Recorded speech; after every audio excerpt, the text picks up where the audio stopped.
नमस्कार साथियों, आशा करते हैं आप बहुत बेहतरीन होंगे और बेहतरीन तरीके से सारे मैथ के क्लास आपने नहीं देखा होगा तो देख लेंगे। प्लीज़ आपसे रिक्वेस्ट है, आप लोग बिल्कुल चिंता बिना किए हुए, बिना चिंता फिक्र के सारे क्लासेस लीजिए। हर एक क्लास हम आपको फ्री में देंगे। मैथ के क्लास मात्र 4 या 5 लेक्चर और बचे होंगे, फिर उसके बाद फिनिश कहानी, फिर राजन और पवन सीरीज स्टार्ट करेंगे 12 बजे। जब वो खत्म हो जाएगा एक चैप्टर आप पूरा का पूरा सिलेबस, तो उधर हम एसएसटी लगा देंगे, कंटिन्यू एसएसटी भी हो जाएगा। क्योंकि 3 सब्जेक्ट 4 सब्जेक्ट पूरा डिटेल में आपको लेके चलना बहुत बड़ी बात है, तो हम उधर इंग्लिश भी लगा देंगे। तो एग्जाम के पहले पहले आपके सारे सिलेबस खत्म कर देंगे। बस विश्वास के साथ जुड़े रहिए, सब कुछ आपको प्लेलिस्ट में मिल जाएगा, आप आकर देख लेंगे। भविष्य में अगर यूपीटेट के लिए भी आप तैयारी करते हैं तो यूपीटेट के सारे क्लासेस दे दिए गए हैं। हर एक क्लास, हर एक अपडेट दिया जाता है। आपसे रिक्वेस्ट है कि अपने भाइयों को, बहनों को, सबको जोड़िए इस प्लेटफॉर्म पे। आपसे बहुत बहुत रिक्वेस्ट है साथियों। चलिए, जहां तक भी क्वेश्चन कर रहे थे हम लोग, जैसे संतृप्त हाइड्रोकार्बन क्या होता है, असंतृप्त हाइड्रोकार्बन क्या होता है, हमने बताया था। संतृप्त हाइड्रोकार्बन वैसे हाइड्रोकार्बन होते हैं जो कि CnH2n+2 के साथ सिंगल बॉन्ड देता है। जैसे कि मेथेन हो गया CH4, एथेन हो गया C2H6, ये हो गया ना, 2 दूनी 4 2 6, 2 दूनी 4, देखो 2 दूनी 4 2 6, हाँ मेथेन हो गया, एथेन हो गया, एथेन हो गया, फिर मेथेन एथेन प्रोपेन हो गया, प्रोपेन में 10 आ जाता है। इस तरह से यह डबल बॉन्ड वाले हैं, सिंगल बॉन्ड वाले हैं। तो सिंगल बॉन्ड वाले को हम क्या कहते हैं, संतृप्त हाइड्रोकार्बन। और संतृप्त हाइड्रोकार्बन वैसे हाइड्रोकार्बन जो ट्रिपल बॉन्ड और डबल बॉन्ड से जुड़े होते हैं, मतलब इन और आइन वाले, सॉरी एन इन आइन, हाँ इन और आइन से, CnH2n हो गया और CnH2n-2 हो गया, यह वाले हो गए प्रोसेस। तो इसे हम क्या बोलते हैं, इसे बोलेंगे, इन दोनों को क्या बोलेंगे, क्योंकि ये डबल बॉन्ड वाला है या ट्रिपल बॉन्ड वाला है। यहाँ पे कार्बन कार्बन के बीच जो बॉन्ड बनता है ट्रिपल बॉन्ड बनता है, यहाँ पर डबल बॉन्ड बनते हैं। तो ये के सारे हमारे क्या हो गए, कार्बन के ही प्रारूप हैं। लेकिन एक तरह से देखेंगे तो कार्बन में यह दोनों असंतृप्त हाइड्रोकार्बन बनाते हैं, क्योंकि डबल और ट्रिपल बॉन्ड बनाते हैं। अगर उधर बात करेंगे कार्बन के अपर रूप की, तो कार्बन के 2 अपर रूप होते हैं, क्रिस्टली और क्रिस्टली। क्रिस्टली मतलब जिसके शेप और साइज फिक्स होते हैं। जैसे कि बात करें डायमंड, हमने बताया था। जैसे बात करें कोल, यानी कोयले, कोल नहीं कोयले की बात कर लें। कोयले में 4 टाइप होते हैं, हमने बताया था आपको। एंथ्रासाइट कोयला, फिर उसके बाद लिग्नाइट कोयला, फिर बिटुमिनस कोयला, फिर पीट कोयला। जो एंथ्रासाइट कोयला होता है उसमें कार्बन की मात्रा बहुत ज़्यादा होती है, 90+ होता है, इस वजह से उसे बहुत बेहतरीन कोयला बोला जाता है। इसके बाद जो लिग्नाइट कोयला, इसके बाद क्या होता है, बिटुमिनस कोयला। बिटुमिनस कोयला को काला कोयला के नाम से जाना जाता है। उसके बाद लिग्नाइट कोयला होता है। लिग्नाइट कोयला में भी कार्बन की मात्रा 50+ होती है, 50 और 60 के बीच में होती है, तो उसे बोला जाता है भूरा कोयला। और पिट कोयला जो होता है वो बिल्कुल लो क्वालिटी का कोयला होता है, जो हम लोग ऊल वगैरह बनाने में यूज करते हैं, घर में लकड़ी वगैरह से जो मिल जाते हैं, ये चीजें होती है ना। वैसे सबसे खतरनाक कोयला एंथ्रासाइट कोयला होता है, जो कि एक अपरूप है। बकमिस्ट्रीन फुलरीन हमने बताया था, C60, ये भी हमारा क्या है, क्रिस्टली रूप है। जिसके शेप और साइज फिक्स होते हैं कार्बन में, वह क्रिस्टली रूप होता है। पूरे विश्व में देखें तो सबसे ज्यादा कौन सा तत्व पाया जाता है मित्रों, तो बता देंगे एल्युमिनियम पाया जाता है, सॉरी ऑक्सीजन पाया जाता है तत्व की बात करेंगे तो। लेकिन बात करेंगे सबसे ज्यादा मेटल कौन से पाए जाते हैं पूरे विश्व में, पूरे अर्थ पर, हमारे पूरे क्रस्ट पर सबसे ज्यादा मेटल कौन से पाए जाते हैं, मेटल की बात करेंगे तो आप एल्युमिनियम बताएंगे। लगभग 8 पॉइंट समथिंग % पाए जाते हैं ना पूरे तत्वों में देखा जाए। और सबसे ज्यादा मतलब कि तत्व में ऑक्सीजन और मेटल में एल्युमिनियम। अगर पूछा जाए नॉन मेटल में सबसे ज्यादा कौन सी चीज पाए जाते हैं, नॉन मेटल यानी कि मेटलॉइड, नॉन मेटल नहीं मेटलॉइड देख लीजिए।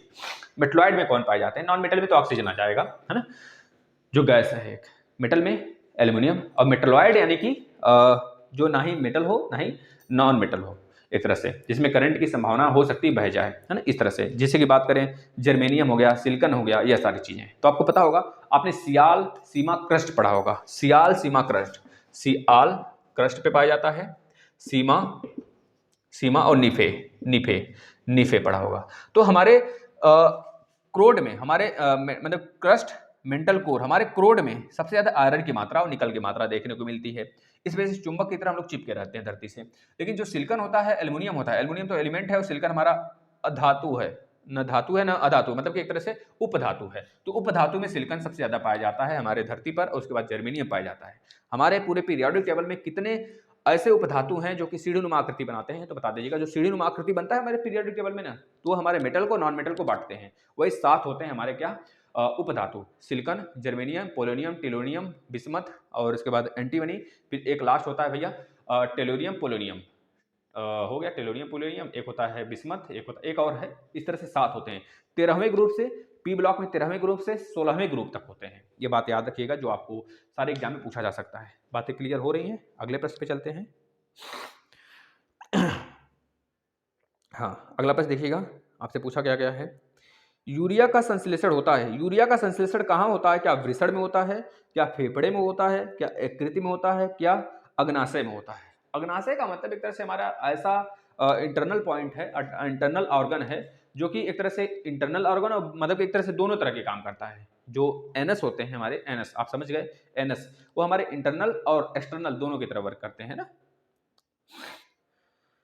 तो आपसे पूछा गया है भाई कि जो वृक्क का कार्य बताइए। एक मिनट, कहाँ गया प्रश्न? यूरिया का संश्लेषण क्या होता है? यूरिया का संश्लेषण होता है कहाँ पे होता है?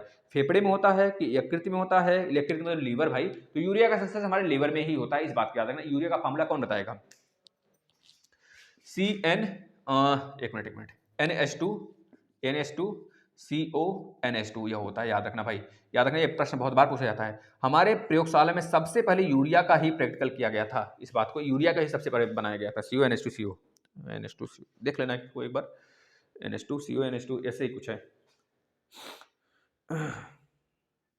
अगला प्रश्न है, वृक्कों का कार्य है, वृक्क का कार्य क्या होता है? हमारे शरीर में वृक्क जो होते हैं उसका कार्य क्या होता है? भाई उत्सर्जन का कार्य करता है, वह उत्सर्जन का कार्य करता है हमारा वृक्क, याद रखें, उत्सर्जन का कार्य हमारा वृक्क करता है, श्वसन का काम हमारा फेफड़ा करता है, और पचे हुए पदार्थ को, जो गले सड़े पदार्थ होते हैं, जो खराब पदार्थ होते हैं, जो हमारे छोटी आंत द्वारा पूरा उसका एनर्जी सोख लिया जाता है, उसके बाद जो अपशिष्ट पदार्थ बचते हैं उसको बाहर निकालने का काम हमारा क्या करता है? अग्नाशय करता है भाई, इस बात को याद रखना।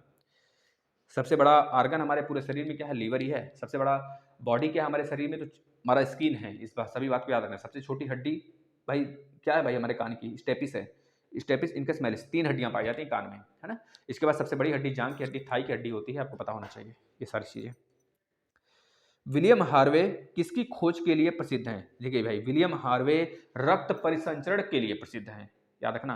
विलियम हार्वे रक्त परिसंचरण के लिए प्रसिद्ध हैं, इस बात को याद रखना। एक चीज आप बताएंगे, जो पीएच वैल्यू थी, जो पीएच वन है, पीएच का मतलब पॉजिटिव और निगेटिव, इसको किसने खोजा था? इस बात को याद रखिए। देखिए 3 चीज हैं, AB और O। तो ए के अंदर एंटीजन तो ए पाए जा, एंटीबॉडी, सॉरी एक मिनट देखिएगा, जो ब्लड ग्रुप ए वाले हैं, ब्लड ग्रुप ए वाले के अंदर एंटीजन तो ए पाया जाएगा, लेकिन एंटीबॉडी बी पाया जाएगा, इस बात को याद रखना। अगर इसके अंदर बी हम ब्लड देते हैं तो यह क्लॉटिंग कर देगा और रक्त का थक्का जमा देगा, इससे आदमी की मृत्यु हो जाएगी। अब ब्लड ग्रुप बी वाले के अंदर एंटीजन क्या होगा? बी होगा, लेकिन एंटीबॉडी क्या होगा? ए होगा, इस चीज को याद रखना। अब अगर ब्लड ग्रुप बी वाले को अगर ए का ब्लड चढ़ा देते हैं ना, तो क्लॉट हो जाएगा, मतलब कि हमारा रक्त का थक्का जम जाएगा और हमारा रक्त बह नहीं पाएगा, जिससे कि जो उसमें जो ए होता है ना, देखिएगा एक चीज बताते हैं आपको, जो ब्लड ग्रुप ए है उसमें एंटीबॉडी तो हमारा बी है और एंटीजन ए है, मतलब एंटीजन ए है तो इसमें जो एंटीजन बना रहेगा ऐसे बना रहेगा, और जो एंटीबॉडी बना रहेगा ऐसे बना रहेगा। इस प्रकार से ब्लड ग्रुप ए को पहचान लेंगे हम लोग।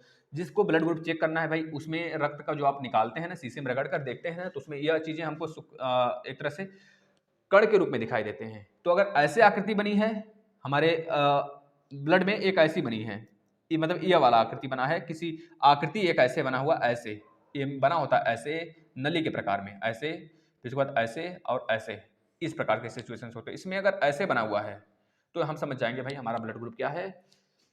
ए वाला है, क्योंकि उसमें एंटीबॉडी जो है बी पाया जा रहा है, ठीक है ना। उसको खैर हम समझा देंगे बायो में, किसी भी पार्ट को लेकर एक अलग से। अब इसमें देखिएगा, अगर ब्लड ग्रुप बी है तो ब्लड ग्रुप बी में एंटीजन बी पाया जाएगा और एंटीबॉडी ए होगा, और ए बी में जो एंटीबॉडी होगा कुछ नहीं पाया जाता है, कि पाया जाता है, क्योंकि ए बी जो होता है सबसे ब्लड ले लेता है, जब सबसे ले जाता है तो इसमें एंटीबॉडी कुछ नहीं पाया जाता, लेकिन एंटीजन ए भी होता है और बी भी होता है, इस वजह से सबसे ब्लड ले लेता है।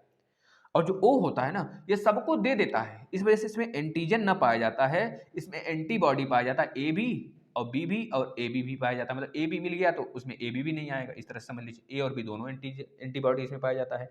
इस वजह से केवल और केवल अपना जो ब्लड है ना, इसे बोला जाता है सर्वदाता, इसे बोला जाता है सर्वग्राही, है ना।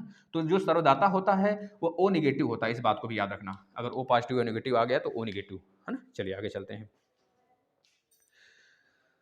तो विलियम हार्वे के बारे में आप भैया हो गया यहाँ पर ऑपरेशन। आगे देखिए, निम्न में से कौन पूरे शरीर को रक्त की आपूर्ति हृदय से करता है? भाई देखिए पूरे क्या बोला गया है, देखिए 2 चीज होता है यहाँ पर, एक धमनियां होती हैं, एक हमारा होता है सिराएं होती हैं।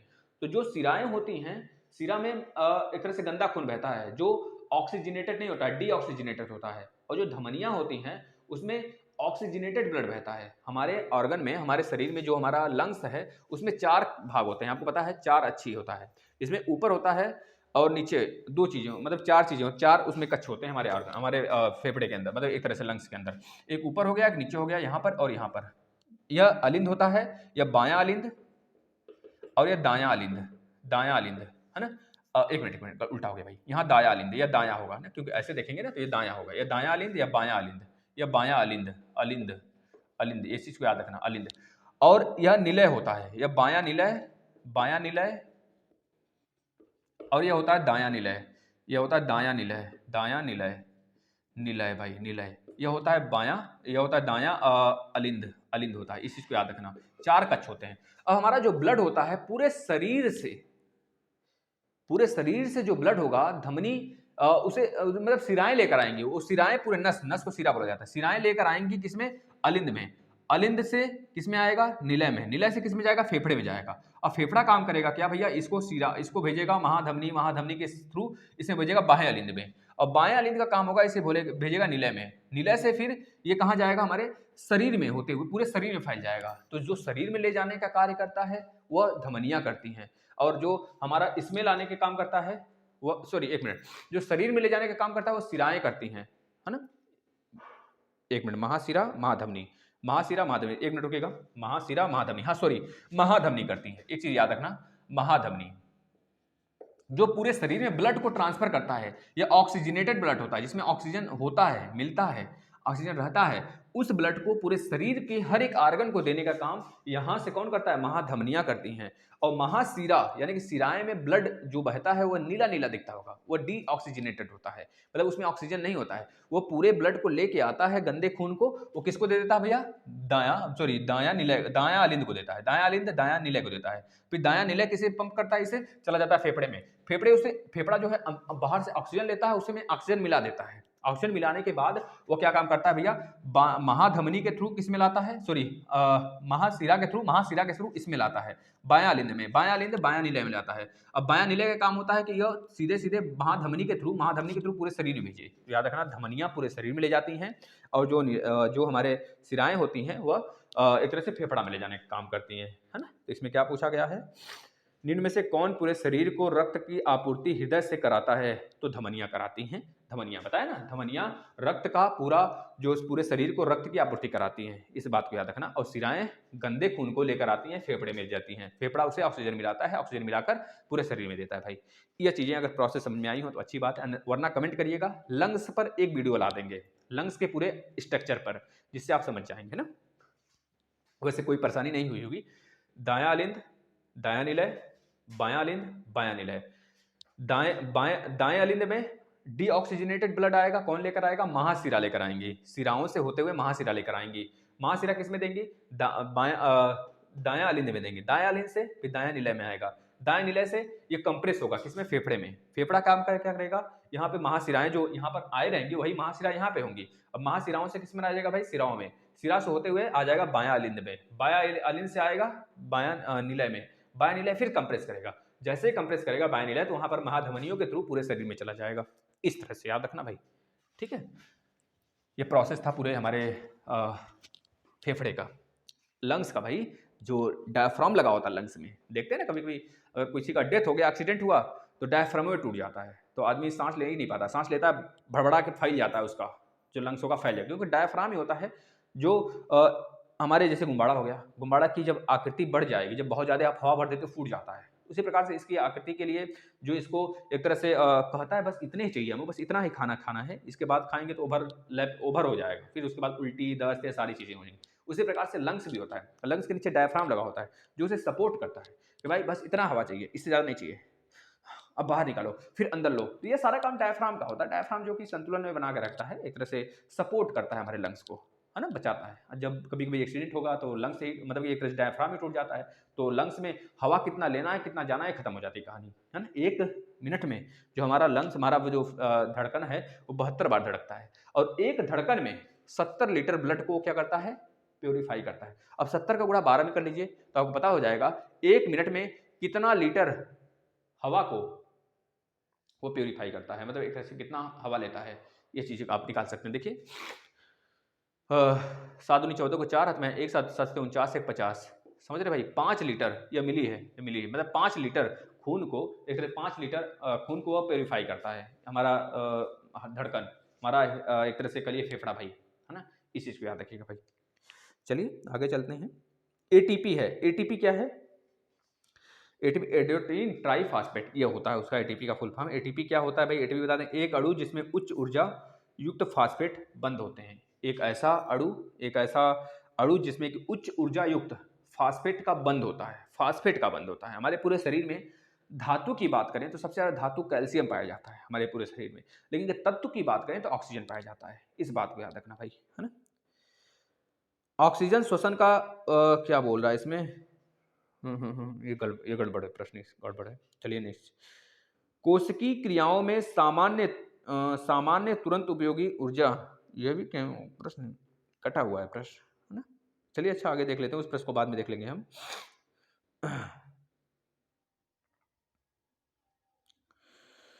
प्रदूषण को नियंत्रित किया जा सकता है। प्रदूषण को कैसे नियंत्रित किया जा सकता है भैया? ऑप्शन दिया है सीवेज, सीवेज के उपचार द्वारा। भैया सीवेज के उपचार द्वारा जाहिर सी बात है हम प्रदूषण को नियंत्रित कर सकते हैं। दूसरा दिया है विद्युत चालित वाहनों द्वारा। भैया विद्युत चालित वाहन में सरकार चाहती है ना, BS भारत स्टेज जो आपका इंजन होगा वो बदल देती है। भारत स्टेज 6 का इंजन आने वाली है, आ गया है। तो ये क्यों लाया गया? क्योंकि उसमें से जो हमारा कह लीजिए लेड होगा, लेड का उत्सर्जन, कार्बन मोनोऑक्साइड का उत्सर्जन ये कम होगा, जिससे कि हमारा वातावरण जो होगा संतुलित होगा, मतलब एक तरह से हवाएं स्वच्छ होंगी, तो इस तरह पोल्यूशन कम होगा। तो जाहिर सी बात ये भी सही है। तीसरा ऑप्शन दिया है परमाणु बम को रोक कर। भैया जाहिर सी बात परमाणु बम नहीं रुकेगा, अगर नहीं रुकेगा तो जैसे हमारा देख रहे हैं जापान में 6 अगस्त 1945 9 अगस्त 1945 को बम गिराया गया था भैया, जिसमें कि आपको पता है जिसमें 2 नाम उसका भी रखा गया था, एक तरह से फैट बॉय और एक तरह से एक और नाम रखा गया था उसमें, जो अमेरिका द्वारा गिराया गया था। आज भी उसका भुगतान लोग कर रहे हैं, क्योंकि वहाँ पर आज भी बच्चे जो पैदा होते हैं वो रेडिएशन से बहुत ज़्यादा पीड़ित होते हैं, क्योंकि उसमें बहुत ज़्यादा रेडियो एक्टिव किरणें निकलती हैं बम में भाई, क्योंकि नाभिकीय संलयन, नाभिकीय विखंडन के थ्रू यह सारी चीज़ें प्रोसेस होता है ना। प्रोसेस के अगर बम है तो, अगर हाइड्रोजन बम है तो नाभिकीय संलयन कार्य करता है, अगर आपका परमाणु बम है तो उसमें नाभिकीय संलयन कार्य करता है। जैसे सन की ऊर्जा जो बनती है उसमें हर एक जो हाइड्रोजन होगा वो हीलियम में टूटता है, तो वहाँ पर हाइड्रोजन की मात्रा बहुत ज़्यादा होती है, लगभग 71% के आसपास होती है, और 28% के आसपास में हमारा कह लीजिए कि हीलियम होता है वहाँ पर। समझ रहे हैं भाई, ये सारी चीज़ें। फिर उसके बाद 1% में अदर गैसेस होते हैं, तो नाभिकीय संलयन के थ्रू उसकी ऊर्जा बनती है। इसी प्रकार से बम होता है, जो हाइड्रोजन बम होता है उसमें नाभिकीय संलयन क्रियाएं होती हैं, जो कि पता नहीं कब तक उसका रेडिएशन चलेगा, कब तक खत्म होगा, कब तक नहीं खत्म होगा। ये बातें अभी आज भी हमको ये सारी चिंता वहाँ पर बनी हुई है जापान में, और जो हिरोशिमा नागासाकी वहाँ पर रेडिएशन की क्रियाकलाप हमको देखने को मिलता है। ठीक है ना। आगे प्रश्न देख लेते हैं। मतलब इसमें सब हो जाएगा। इसमें प्रदूषण को नियंत्रित किया जा सकता है, तो सीवेज को उपचार करके भी किया जा सकता है, विद्युत चालित वाहनों द्वारा भी किया जा सकता है, उसको रोक कर भी किया जा सकता है। इसके बाद विद्युत चालित वाहन मतलब विद्युत से चलने वाली जो गाड़ियाँ हो गई भैया, जो हमारा देख रहे हैं ब्रिटेन में चल रहे हैं, स्टार्ट हो गई, हमारे दिल्ली में भी चलना स्टार्ट हो गया है। तो विद्युत से चलेंगी तो पेट्रोल वगैरह, डीजल वगैरह, धुआं वगैरह होगा ही नहीं। और अगली बात परमाणु बम को रोक कर भी, मतलब ये तीनों सही है। निम्न में से ऊर्जा अपशिष्ट है। ऑप्शन नंबर 1 वाहितमल, ऑप्शन नंबर 2 दिया है ताप, ध्वनि व रेडियो एक्टिव अपशिष्ट है। जो हमारा भैया ऊर्जा अपशिष्ट होता है यही तो होता है भैया, ताप भी अपशिष्ट होते हैं, ताप का भी, ध्वनि का भी, और एक तरह से रेडियो एक्टिव का भी। अभी तो हमने बताया सारी चीजें, तो यही सही है। लाइकेन व ब्रायोफाइट किस प्रदूषक के सूचक हैं? लाइकेन व ब्रायोफाइट जो हैं ये SO2 के सूचक हैं, याद रखिएगा। SO2 सल्फर डाइऑक्साइड, ये ग्रीन गैस भी कारण है, ग्रीन गैस का भी यही कारण है भाई, है ना। आगे देखिएगा। जल को प्रदूषित करने वाले हैं। जल को प्रदूषित कौन कौन करता है भाई? पारा करता है, सीसा करता है, पारा करता है और सीसा करता है। वैसे मरकरी भी करता है सीसा, और नाइट्राइड भी करता है। नाइट्राइड से हमारे ब्लू बेबी सिंड्रोम होते हैं, है ना। ये सारी चीजें होती, पता है कि नहीं आपको? सीसा, पारा और सीसा ये दोनों करते हैं। जो ऑप्शन में दिया गया है, क्या क्या दिया है? पारा सीसा पहले ऑप्शन में, दूसरे ऑप्शन में सोना चांदी, तीसरे में तांबा टीन, और चौथे में दिया है पीतल और चांदी। तो पीतल चांदी, सोना चांदी, तांबा टीन ये नहीं होंगे, केवल पारा और सीसा जो होते हैं ये हमारे एक तरह से जल को प्रदूषित करते हैं। पारा एक ऐसा धातु है जो कि रूम टेम्परेचर पर द्रव अवस्था में रहता है। पारा का जो परमाणु क्रमांक होता है, जिसे मरकरी बोलते हैं Hg, इसका परमाणु क्रमांक 80 होता है। इसके जस्ट पहले ही गोल्ड आता है जिसके परमाणु क्रमांक होता है AU, सॉरी परमाणु क्रमांक नहीं, इसका संकेत होता है AU, इसका परमाणु क्रमांक 79 होता है। इसके जस्ट ऊपर ही होता है हमारा 47, यानी उसे बोलते हैं चांदी, जिसको बोलते हैं AG। ये अच्छी समझ में आ गई। आयोडीन होता है, आयोडीन भी याद रखना 53 होता है, यह हमारा 17वें नंबर के ग्रुप होता है, P ब्लॉक का तत्व होता है ना, यह है ना, एक तरह से इसे बोल सकते हैं हम लोग हैलोजन ग्रुप। इसका होता है परमाणु क्रमांक 53। ये चीजें याद रखना भाई। आगे अगला प्रश्न है, मोटर वाहन प्रदूषण कम करने का उपाय। भाई बहुत सारे उपाय इसमें जो दिया है, पहला ए दिया है मोटर वाहनों के इंजन के डिजाइन में सुधार। बिल्कुल, डिजाइन में सुधार का मतलब जो भारत है, यह Bharat stage 1, Bharat stage 2, Bharat stage BS6 क्यों लाई है, क्योंकि उसमें इंजन में सुधार किया गया है ना, उसके मॉडिफिकेशन में। इसके बाद जो बी ऑप्शन दिया है CNG तथा LPG जैसे इंजनों का उपयोग। भाई CNG गैस क्यों, CNG से गाड़ियां क्यों चलाई गई, कि थोड़े से पोल्यूशन कम हो जाए। CNG कंप्रेस नेचुरल गैस जिसमें मेथेन की मात्रा ज़्यादा होती है। LPG का मतलब जिसमें कि अच्छा LPG में जो मरकप्टन मिलाया जाता है LPG को सुगंध बताने के लिए, क्योंकि LPG का अपना खुद का सुगंध नहीं होता है ना, ये चीज़ याद रखेंगे। LPG मतलब लिक्विड पाइप पेट्रोलियम गैस जो हमारे सिलेंडरों में होता है। इसके बाद तीसरा ऑप्शन दिया है मोटर वाहनों को समुचित रख रखाव। बिल्कुल भाई, मोटर वाहनों का अगर समुचित रख रखाव करेंगे तो उसमें भी कम प्रदूषण होंगे, जैसे कि उसका मेंटेनेंस बना के रखना, और उसमें जैसे कि जो उसकी सर्विसिंग है समय समय पर कराते रहना, यह सारी चीज़ें, जिससे कि प्रदूषण कम होगा। इस वजह से इसमें सभी ऑप्शन सही होंगे। ऑप्शन नंबर क्वेश्चन नंबर 100, मरुस्थल बनने का मुख्य कारण है। मरुस्थल बनने का मुख्य कारण है कि वन आरोपण। वन आरोपण मतलब एक तरह से मरुस्थल बनने का कारण भाई वहाँ पे वन आरोपण आप नहीं कर रहे, मतलब वन आप नहीं उगा रहे हो भाई, यह सारी चीजें होती हैं, है ना। अगर वन रोपण करते हो तो मरुस्थल खत्म होंगी। वन आरोपण मतलब वनों का कटाव, जैसे हमारे नॉर्थ ईस्ट में देखने को मिल जाता है, झूम खेती होती है, उसमें वनों का कटाव करते करते लोग आगे बढ़ते हैं। तो वन अगर काटोगे तो वहाँ पे मरुस्थल देखने को मिलेगा हमको। जैसे राजस्थान में देखेंगे तो वहाँ पर कैक्टस वगैरह पाए जाते हैं, जो कि हमारी जमीन के बहुत अंदर तक घुस के रहते हैं, नीचे से बहुत मिनरल्स ऑयल मिनरल्स अपना पानी जल जो भी सोखते हैं नीचे से लेते हैं। उनके ऊपर कांटे उगे होते हैं, क्योंकि उसमें जो जल की हानि होती है बहुत कम होती है ना, और उनको अपने जो जल होते हैं थोड़े बहुत उसको लंबे समय तक बना के रखते हैं, जिससे कि लंबे समय तक वो जीवित रह सके। तो उसमें वनारोपण जो होगा यह गलत, यह सही होगा हमारा, कि मरुस्थल बनने का कारण मुख्य कारण क्या है, वनारोपण, मतलब वनों की कटाव। वन रोपण नहीं, वन आरोपण, वन आरोपण, इस तरह से। जलवायु परिवर्तन में जलवायु परिवर्तन के मुख्य कारण हैं, लिखिएगा प्रश्न, जलवायु परिवर्तन के मुख्य कारण क्या क्या हैं। ऑप्शन नंबर 1 बढ़ते उद्योग, ऑप्शन नंबर 2 बढ़ते जन, ऑप्शन नंबर 3 घटते वन, ऑप्शन नंबर मतलब D ये सभी। तो भैया जलवायु परिवर्तन के सबसे बड़ा कारण क्या है भैया, घटते वन ही तो हैं, बढ़ता जन थोड़े है भाई।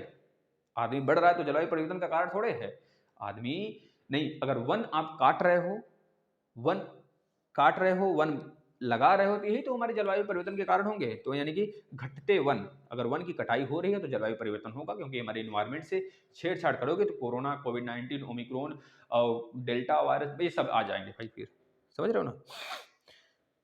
एक परितंत्र में शैवाल यानी हरी काई का स्थान होता है, क्या होता है, उत्पादक का होता है, option number A, option number B उपभोक्ता का होता है। भैया जाहिर सी बात है उपभोक्ता की होगा, जो हरित काई होती है, जो देखेंगे उसको जूम करके छोटी छोटी लगेगा, बहुत बड़ा पेड़ है, पेड़ के नुमा दिखेगा अगर जूम करके देखेंगे तो। काई मतलब एक तरह से एल्गी होता है, एल्गी रेड हो गया, रेड शैवाल, ग्रीन शैवाल, ये सारे होते हैं। तो वो भी काई हमारे एल्गी ही होती है, ग्रीन एल्गी के नाम से जानी जाती है। एक तरह से वह उपभोक्ता होता है ना, वह अपघटक नहीं, उत्पादक नहीं होता है, वह उपभोक्ता होता है, जो कि हमारे इन्वायरमेंट से ऑक्सीजन लेता है भाई। उसकी भले जो जीवन काल होता है बहुत कम समय के लिए होता है, जब तक बारिश होगा तब तक होगा, नहीं तो फिर खत्म हो जाएगी कहानी। अगला प्रश्न, ग्राम पॉजिटिव और ग्राम निगेटिव बैक्टीरिया में जो मुख्य अंतर होता है, फिर सुनिएगा, ग्राम पॉजिटिव और ग्राम निगेटिव बैक्टीरिया में जो मुख्य अंतर होता है वह किसकी संरचना की भिन्नता के कारण होता है। तो बता देंगे भाई, वो कोशिका भित्ति के कारण होता है। जिसकी कोशिका भित्ति जैसी, वैसे कोशिका भित्ति हमारे पादप में भी पाया जाता है, नहीं, कोशिका भित्ति केवल और केवल पादप में ही पाया जाता है, जंतुओं में नहीं पाया जाता है। जंतुओं में और पादप में दोनों में कोशिका झिल्ली पाई जाती है। कोशिका झिल्ली जो डबल पाई जाती है वो हमारे पादप में डबल पाई जाती है। पादप में कोशिका झिल्ली डबल इस वजह से पाई जाती है क्योंकि हम अपने शरीर का जो रखरखाव है कपड़े पहन के कर सकते हैं, लेकिन हमारे जो पादप हैं उनको डबल झिल्ली की इस वजह से जरूरत पड़ जाती है, क्योंकि अगर उस पर जो पपड़ी नुमा आकृति बना होता है ना, अगर आप उसे उखाड़ दोगे तो नीचे हरा हरा हमको दिखाई देगा। क्यों? क्योंकि उस पपड़ी नामक आकृति जो है ना भैया, वो उसका सुरक्षा करता है, उसके पूरे सेल को, इस तरह से समझ लीजिए। इस वजह से जो हमारा कोशिका भित्ति है वह क्या होगा भैया, ग्राम पॉजिटिव और ग्राम नेगेटिव बैक्टीरिया में मुख्य अंतर होता है। अब एक चीज हम आपको और बता देते हैं कि जो हम मुंह में खाना खाते हैं उसे बोलस बोलते हैं, है ना। जो हमारे पेट में गया पेट में रहा उसे काइन बोलते, काइन। और जो हमारे अग्नाशय में चला गया नीचे, जो एनस से निकल जाता है बाहर, उसे काइल बोलते हैं। तीनों चीज याद रखना, क्या क्या बोला गया, बोलस, बोलस, काइन, काइन और काइल, काइल, ये सारी तीनों चीजें। बोलस जब मुंह में रहता है खाना, अब काइन मतलब कि जब हमारे पेट में होता है, जब हमारे जो पाइप है, फूड पाइप, उसके थ्रू, उसमें फूड पाइप में कोई पाचन नहीं होता है। हमारे मुंह में किसका पाचन होता है, कार्बोहाइड्रेट में, पेट में वसा का, है ना, ये सब वसा और प्रोटीन का। जो प्रोटीन होता है वह एक तरह से बड़ी आंत के लिए होता है। बड़ी आंत में एक तरह से जो बड़ी आंत में जो होता है, बड़ी आंत की जो लंबाई होती है लगभग छोटी आंत से छोटी होती है ना, छोटी आंत से बहुत छोटी होती है, लगभग 20 सेंटीमीटर के आसपास में छोटी आंत की होती है। लेकिन बड़ी आंत की मात्रा 6 से 5.5 के आसपास में होता है। इस चीज़ के लिए इस चीज़ याद रखिएगा, जो हमारे स्टार्च होते हैं ना, स्टार्च का पाचन करता है बड़ी आंत, लेकिन पूरी पूरी तरीके से खाना का पाचन होता है हमारे छोटी आंत में होता है। इस बात को याद रखना, क्योंकि उसकी जो संरचना होती है छोटी आंत की, वो उंगली नुमा आकृति होती है, विलाई जिसे बोलते हैं, विलाई की आकृति की होती है, उंगली नुमा आकृति ऐसे ऐसे होती है, जिसे डक्ट बोलते हैं। डक्ट तो इसे बोलते हैं, 3 डक्ट होते हैं ना, ऐसे ऐसे, ये डक्ट हो गया, ये डक्ट हो गया, ये डक्ट हो गया, दूसरा डक्ट, इसके बाद ये तीसरा डक्ट, इसके बाद यह अर्ध डक्ट हो गया, मतलब डक्ट का कुछ पार्ट हो गया। अब देखिए, जो मुंह में खाना होता है उसे बोलस बोलते हैं, जो पेट में होता है उसे काइन बोलते हैं, जो हमारे एनस मतलब एनस के थ्रू बाहर निकल जाता है उसे काइल बोलते हैं। इस बात को याद रखना भाई। अगला देखना प्रश्न क्या बोला गया है, जीवाणु की कोशिका भित्ति किसकी बनी होती है, तो बता देंगे यह म्यूकोप्टाइड, म्यूकोप्टाइड का बना होता है, म्यूकोप्टाइड याद रखेंगे ना, म्यूकोप्टाइड का बना होता है। पाश्चर किसके लिए प्रसिद्ध थे भैया, पाश्चर की बात करेंगे तो पाश्चर भैया यह एक तरह से जमे थे, मतलब एक तरह से किसकी थ्योरी ये दिए थे भाई, ये कौन सी थ्योरी दिए थे, पाश्चर, लाइमन बामर, पाश्चर, ब्रैकेट, फुंडे, एक तरह से है ना हमारे फिजिक्स में इंटर वाले बुक में। तो ये पाश्चर थे जो कि जर्म थ्योरी दिए थे। जर्म थ्योरी का नाम एक आता है, जर्म थ्योरी इसे हम कहते हैं, जर्म थ्योरी ऑफ डिसीज, इसके बारे में बताए थे, लिख लेना इसे बस इसी तरह, क्योंकि डायरेक्ट प्रश्न बनेंगे यहाँ से। जीवाणुओं में उत्पन्न कुछ रोग हैं, बताना, जीवाणु से उत्पन्न होने वाले रोग, मतलब कि वायरस से, ये भी एक तो वायरस है, जैसे टिटनेस नहीं, हाँ टिटनेस हो गया, टाइफाइड हो गया, ट्यूबरक्लोसिस हो गया, ये सारी की सारी चीज़ें क्या हैं, टिटनेस, टाइफाइड, ट्यूबरक्लोसिस, ट सब में, ये सब के सब हमारे किससे हैं, जीवाणुओं से होते हैं, बैक्टीरिया से नहीं, मतलब एक तरह से विषाणुओं से नहीं होते हैं, जीवाणुओं से होते हैं, यानी बैक्टीरिया से होने वाले हैं। और जो जीवाणुओं से होते हैं, सॉरी जो बैक्टीरिया से होते हैं, वो हमारे बात करेंगे तो बहुत सारी चीज़ें हो जाते हैं। उसके लिए हम एक वीडियो सेपरेट बना देंगे, आप बताएंगे तब, ठीक है भाई। जैसे मिजल्स हो गए, म्यूकस हो गए, मलेरिया हो गया, तो यह दूसरे इसमें सब मिक्सअप दे दिया है। यानी आप याद रखेंगे, टिटनेस, टाइफाइड और ट्यूबरक्लोसिस ये जीवाणु से होने वाले डिजीज हैं। दूध खराब होता है भैया, दूध खराब क्यों होता है, बताना, दूध खराब किसकी वजह से होता है। देखिए, केसिन, केसिन नाम का पदार्थ, केसिन नाम का एसिड कह लीजिए कि हमारे दूध में पाया जाता है, हमारे दूध में पाया जाता है केसिन, और वह लैक्टोबैसिलस जो होता है दही बनाने के रूप में काम आता है। जो दही बनता है वो लैक्टोबैसिलस के कारण बनता है, ये बात भी याद रखेंगे, लैक्टोबैसिलस के कारण ही दूध खराब होता है। इस बात को याद रखना भाई, बहुत ज़्यादा इंपॉर्टेंट है, यहाँ से बनता है प्रश्न। और एक होता है ना, लैक्टोमीटर होता है, जो दूध की शुद्धता चेक करता है। अगला देखना, विषाणु शब्द है, विषाणु शब्द क्या है, लैटिन है कि अंग्रेजी है कि हिंदी है कि फ्रेंच है, भाई विषाणु शब्द हमारा लैटिन वर्ड है, इस बात को याद रखना है, अंग्रेजी नहीं है।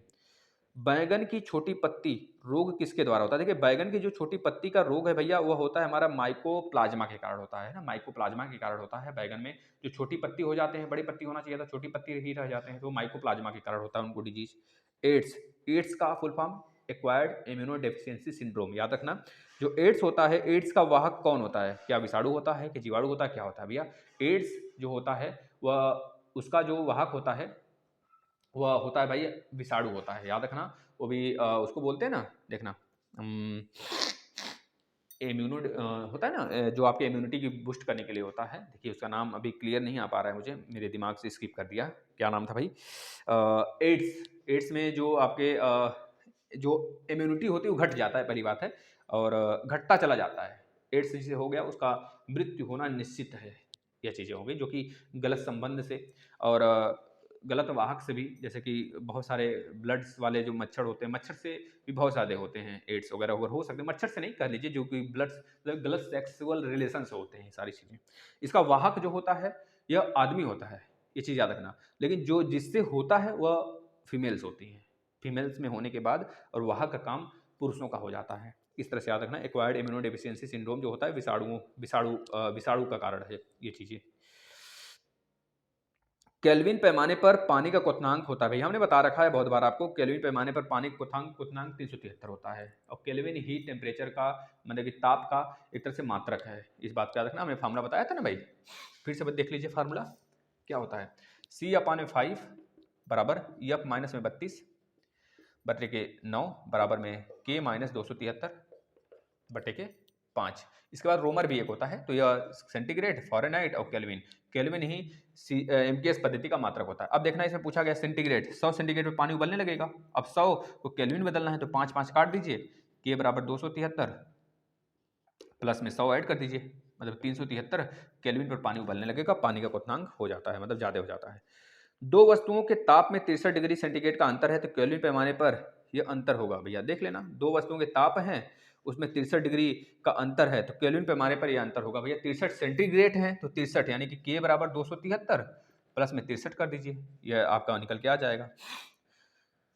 प्लस में निकल के एक मिनट 63 डिग्री सेंटीग्रेड है ना, सॉरी 63 डिग्री सेंटीग्रेड है ना, तो यहाँ पर आप रख दीजिए इसको और इसको बराबर करा लीजिए। कैसे भाई, C की वैल्यू कितनी है 63 है बटे 5 कर लीजिए, बराबर में K-273 बटे 5 कर लीजिए। 5 से गया, इधर आ जाएगा K बराबर कितना होगा 63 प्लस 273, केल्विन पैमाने पर आ जाएगा, कितना आ गया 3 3 6 और 6 6 12 13 को 3 हाथ में 1 2 1 3 336 केल्विन होगा इसका राइट आंसर भाई, 336। ठीक है ना, देखिए इसमें गलत दिया है, इसमें गलत है। 63 डिग्री सेंटीग्रेड है तो केल्विन पैमाने पर मान तो बढ़ेगा ही, जाहिर सी बात है। अंग्रेजी पर पतली अंगीठी पर, अंगीठी जो होता है जो जलाते हैं गोईठा, अंगीठी पर पतीली, जो पतीली होता है, पतीली में पानी भरकर रख देने से पानी गर्म हो जाता है, क्यों? तो उसमें चालन भी होता है, विकिरण भी होता है और संवहन भी होता है। देखना, संवहन जो होता है, जो चालन होता है वो ठोस में होता है, जो संवहन होता है गैस और द्रव में होता है, और विकिरण जो होता है वह हमारे रेडिएशन जिसे बोलते हैं, जो सन की ऊर्जा हमारे पास आती है हमें गर्माहट फील कराती है, तो वह रेडिएशन होता है। लेकिन अगर कोई कप में भरा हुआ चाय आप किसी लोहे के टेबल पे रख देते हैं तो उसमें 4 प्रकार से उसकी एनर्जी खत्म होती है। एक तो वाष्पन भी उसमें आ जाता है, रेडिएशन भी होता है, रेडिएशन जो उसको इन्वायरमेंट से मिल जाता है, और जो मेटल है वो उसको एक तरह से क्या कराने का काम आता है भाई, उसमें चालन करा देता है, और संवहन तो द्रव है ही, तो द्रव के माध्यम से संवहन हो जाता है, मतलब चारों चीज़ों के कारण वह ठंडा होना स्टार्ट हो जाता है। तो आपसे इसमें पूछा क्या गया है, अंगीठी पर पतीली में पानी भरकर रख देने से पानी गर्म हो जाता है, किस कारण से? बताएंगे चालन और तो संवहन द्वारा। संवहन ऊपर द्रव है इस वजह से, और चालन इस वजह से क्योंकि हमारा पतीली मेटल का है। सूर्य के प्रकाश की ऊर्जा पृथ्वी तक पहुंचती भाई रेडिएशन, यानी कि इसके थ्रू बता देंगे विकिरण द्वारा। विकिरण द्वारा कितने मिनट में आ जाती है? 8 मिनट 30 सेकंड, कहीं कहीं 30 होता है लिखा, कहीं कहीं 16 होता है, कहीं कहीं 20 होता है, तो आप मान के चलेंगे 8 मिनट 30 सेकंड, सॉरी 30 बोल दिया क्या, सॉरी 8 मिनट 16 सेकंड, ये याद करेंगे आप। 8 मिनट 20 सेकंड मिला जुला कर 500 सेकंड याद कर सकते हैं। 8 से 48 और 20, 500 सेकंड में, 500 सेकंड में सन की एनर्जी ऊपर से नीचे आ जाती है, रेडिएशन के थ्रू आती है, यह चीज़ याद रखना है। नेक्स्ट, वाष्पन की गुप्त ऊष्मा का मात्रक होता है, वाष्पन की गुप्त ऊष्मा का जो मात्रक होता है कैलोरी प्रति ग्राम होता है, कैलोरी प्रति ग्राम होता है। 1 कैलोरी बराबर 4.2 जूल होता है, इस बात को भी याद रखना है आपको।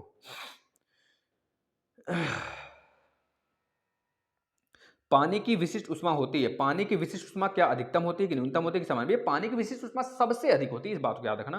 गुप्त ऊष्मा का मतलब यह हो गया, मतलब विशिष्ट ऊष्मा का मतलब हुआ अगर सेम टेम्परेचर से आप किसी आग से जल जाएं और ऊष्मा से मतलब कि भाप से जल जाएं, तो जो भाप वाला होगा ज्यादा दुखदायी होगा। ऊष्मा संचरण सबसे तेज होता है, क्या चालन में होता है कि संवहन में होता है कि विकिरण में होता है कि सभी में होता है? भैया जो ऊष्मा संचरण सबसे अधिक होता है वो विकिरण द्वारा होता है, तभी तो उतना तेज सन की रोशनी से यहाँ पे पूरा पृथ्वी गर्म हो जाता है 8 ही मिनट में, 500 सेकंड में, 8 मिनट 20 सेकंड में। क्यों? क्योंकि रेडिएशन में पावर बहुत ज्यादा होता है, ठीक है ना, इस चीज को याद रखना। मतलब विकिरण द्वारा ऊर्जा संचरण सबसे अधिक होता है, संवहन से भी तेज, और एक तरह से हमारा संवहन और चालन दोनों से तेज होता है विकिरण में। अगला प्रश्न, किसी अवतल दर्पण द्वारा बना प्रतिबिंब वस्तु के आकार के बराबर होगा यदि वस्तु, यह वाला हम तो बताएंगे कल, अब आपको ना, अब कल अवतल लेंस के बारे में बताएंगे। हमने दर्पण के बारे में बता दिया है, अब यहाँ से लेंस के बारे में शुरू होगा ना। चलिए अब प्रश्न हम करते चलेंगे, बस कुछ ही दिन बचे हैं जिसमें कि अति लघु उत्तरी स्टार्ट हो जाएगा, ठीक है ना। चलिए आज के लिए इतना बहुत है, आप रिवीजन करिएगा सारे के सारे, छोटी क्लास होती है कोई दिक्कत नहीं है, घबराना मत, थोड़ा तनिक भी मत घबराना, ठीक है ना। और समय रहते हम सारा चीज़ खत्म करेंगे। बस आप लोग रिवीजन करिएगा, जितनी चीज़ें बताई जाती हैं उसको नोट करिएगा। ये आपके UP TET, C TET, super TET हर जगह पूछे जाएंगे भाई। आपसे रिक्वेस्ट करते हैं, ये राजन और पवन सीरीज का सीजन चल रहा है। जैसे ही मैथ में 4-5 लेक्चर और बचे हैं, उधर खत्म होता है तो हम एसएसटी लगा देंगे कंटिन्यू, और मैथ का रिवीजन, मैथ का मतलब रिवीजन का मतलब राजन और पवन सीरीज स्टार्ट कर देंगे। ठीक है, घबराना मत, आपको बोलना नहीं पड़ेगा सर राजन और पवन सीरीज स्टार्ट करिए। आपको किसी बात को कन्फ्यूजन होता है नीचे कमेंट किया करिए, आपका कमेंट अगले दिन ले लिया जाएगा। धन्यवाद।